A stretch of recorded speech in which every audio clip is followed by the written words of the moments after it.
ये भारतीय जनता पार्टी की मांग थी। पिछले कई वर्षों से हम कहते आ रहे थे कि इस हिंदुस्तान में अगर रहना है तो वंदे मातरम कहना होगा, हिंदुस्तान में रहना होगा। कि अफजल गुरु को फांसी होनी चाहिए, अफजल को फांसी होनी चाहिए। हाथ ऊपर करो। जो हाथ ऊपर नहीं कर सकते उनको मैं समझ सकता हूं, वो हिंदुस्तानी नहीं है। जो हिंदुस्तानी है वो हाथ ऊपर करेगा। उसका कारण मैं आपको देता हूं। जो हाथ ऊपर नहीं करेगा वो पाकिस्तान से आया हुआ है। मैं भारतीय जनता पार्टी का एक कार्यकर्ता आप सभी को आमंत्रित करता हूं, और ये लड़ाई की दिशा में हिंदुस्तान से निकली हुई लहर, गांधीनगर से चली हुई ये लहर जाके सीधे दिल्ली में रुकेगी।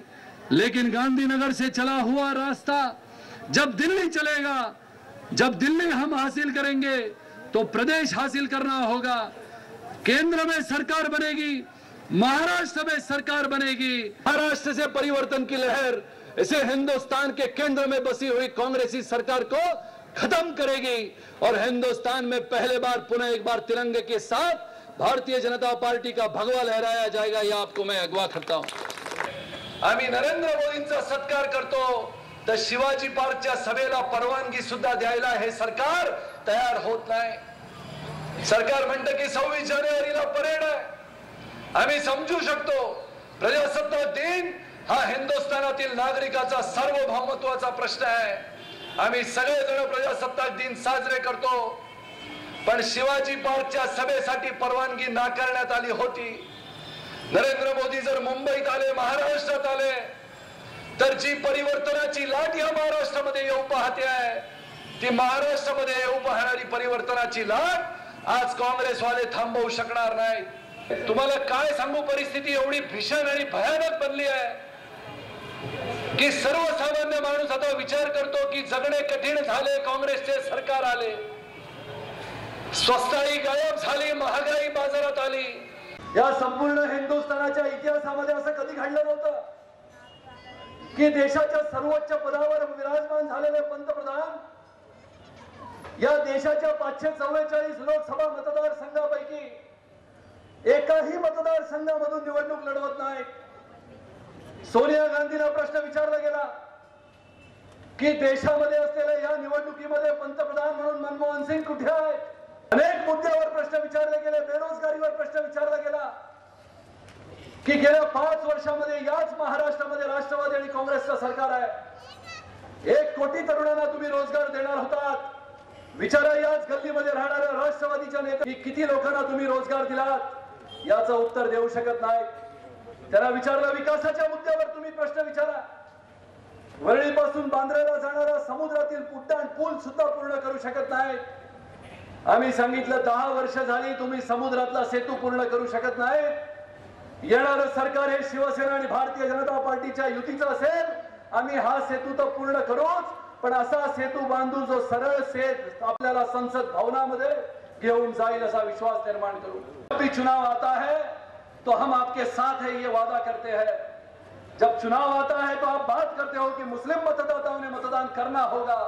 हम तो एक ही बार आपसे पूछते हैं कि आप एक बार इसी हिंदुस्तान के धरती पे बैठे हुए इसी भगवे रंग के साथ चल के देखो, आपके ऊपर कभी अन्याय नहीं होगा। ये भगवा रंग आपको न्याय देगा। हेच काँग्रेस आणि राष्ट्रवादी वाले हिंदुस्थानाला निवडणुकीच्या माध्यमातून धोका देण्याचं काम करतात। म्हणून ह्याच काँग्रेसला आपल्याला म्हणावं असं वाटतं की गुलामगिरीच्या बेजोखडामध्ये, गुलामगिरीच्या बेड्यामध्ये अडकवलेल्या या काँग्रेसची निशाणी खरी तर असली पाहिजे म्हणजे जंजीर काँग्रेस।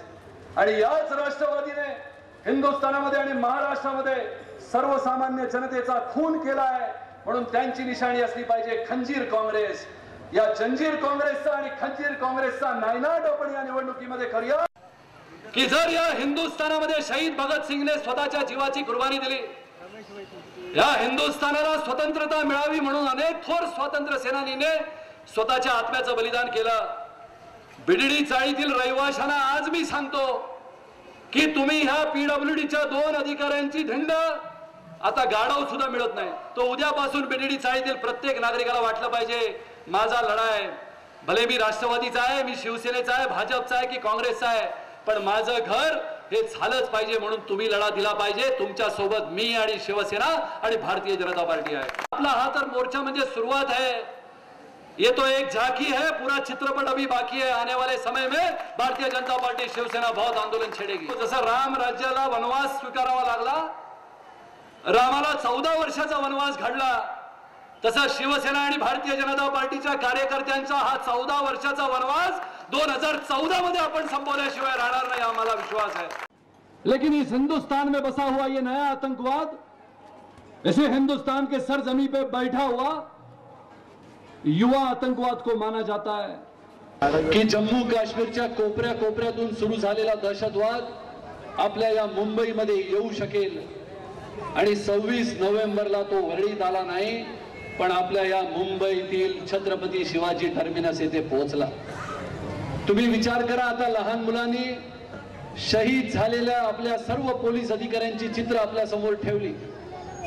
एक काळ असा होता की हिंदुस्थानातील सर्व नागरिक, एक काळ असा होता की हिंदुस्थानातील प्रत्येक स्वातंत्र्य दिनाच्या कार्यक्रमाला, प्रजासत्ताक दिनाच्या कार्यक्रमाला आपण या हिंदुस्थानामध्ये शहीद झालेल्या, मग सुखदेव असेल, भगतसिंग असेल, वासुदेव बळवंत फडके असेल, प्रत्येकाचं आपण नाम स्मरण करत असू.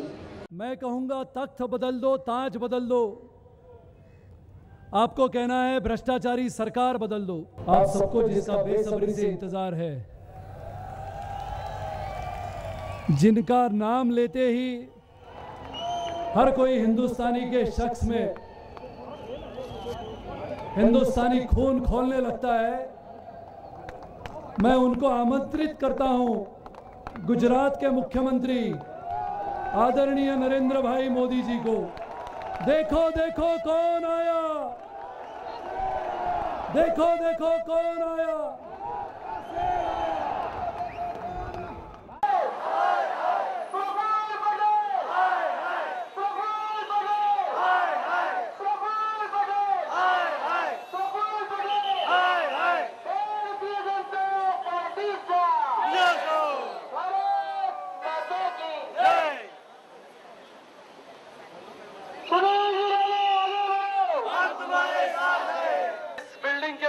समुद्र के सामने प्रफुल्ल पटेल ऐसा कौन सा काम करना चाहते हैं, ये मैं जानना चाहता हूं.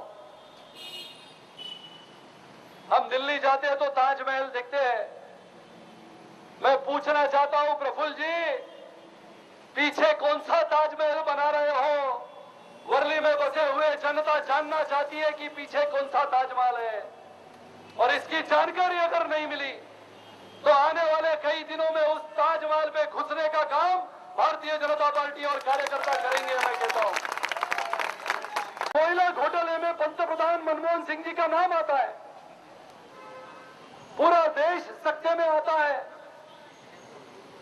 रिलायंस की मध्य प्रदेश में बसी हुई खदान का नाम आता है.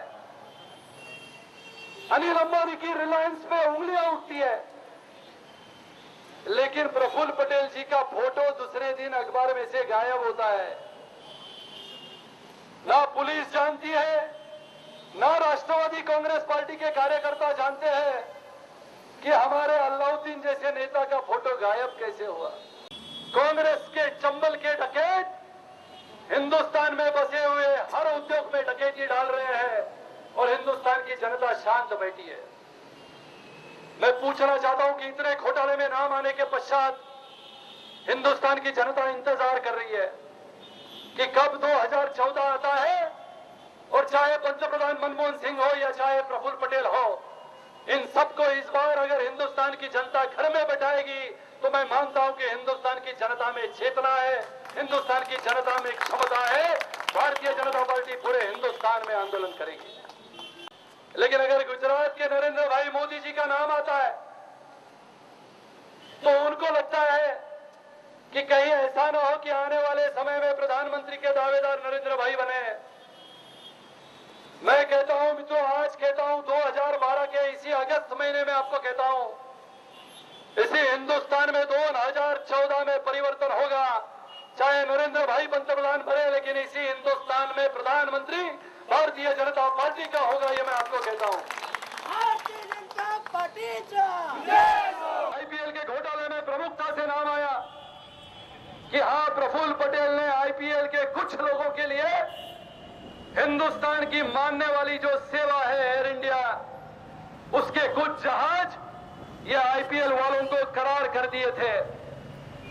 आपको शायद पता होगा कि इसी प्रफुल्ल पटेल की दूसरी लड़की, जिसका नाम है पूर्णा पटेल, इसी पूर्णा पटेल का नाम आईपीएल के घोटाले में आया था, लेकिन आईपीएल के घोटाले के पश्चात दूसरे दिन उसका नाम गायब हो गया। मैं सरेआम पुलिसों के सामने, कार्यकर्ताओं के सामने विश्वास से कहता हूं कि ये आंदोलन, ये आम आदमी के लिए मैं लड़ना चाहता हूं।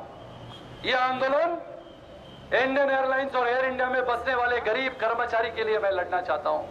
यह आंदोलन भारतीय जनता पार्टी को निश्चित रूप से एक दिशा देने के लिए मैं लड़ना चाहता हूं। यह आंदोलन भारतीय जनता पार्टी को वर्ली में पुनः एक बार जोर से खड़ा रहने के लिए मैं लड़ना चाहता हूं। इसमें कोई संदेह नहीं है कि 2 दिन के बाद हम गायब होंगे जो बाकी के लोग करते हैं। इसके लिए मित्रों, भाइयों और बहनों, आप सबको मैं पुनः एक बार धन्यवाद देता हूं।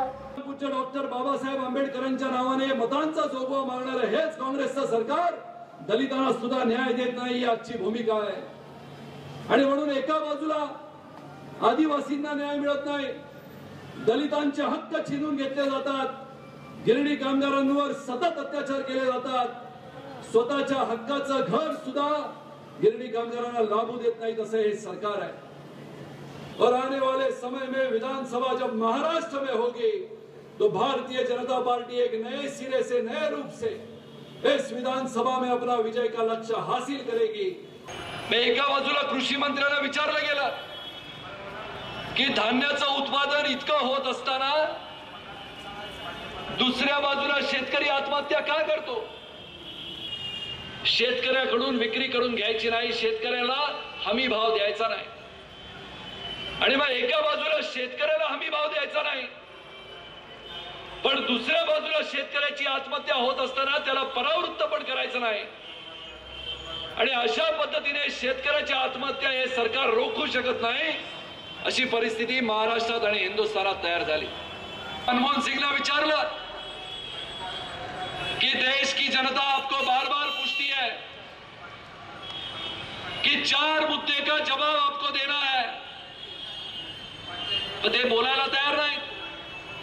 त्याला विचारलं की देशामध्ये हलाखीची परिस्थिती निर्माण झाली आहे, एका बाजूला महागाईचा भ्रष्टाचार आणि याच महागाईपासून तयार झालेला महागाईचा भस्मासूर, एका बाजूला निद्रिस्त असलेले हे काँग्रेसचं सरकार, दुसऱ्या बाजूला महागाईचा राक्षस, तिसऱ्या बाजूला भ्रष्टाचार आणि घोटाळ्यापासून हिंदुस्थानातील जनता मुक्त होत नाही, अशी परिस्थिती आहे की सर्वसामान्य जनतेला हे काँग्रेसवाले 1 नाही 2 नाही गेली 60 वर्ष मूर्ख बनवतायत।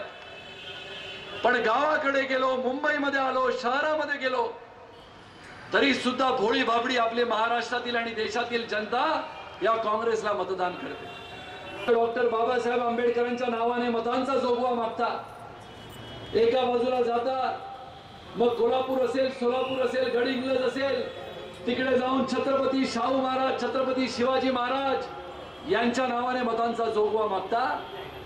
आणि मग एका बाजूला जेव्हा परिस्थिती आपल्या समोर उभी राहते तेव्हा दलितांवरचे अत्याचार सुद्धा या गृहमंत्र्याच्या लक्षात येत नाही।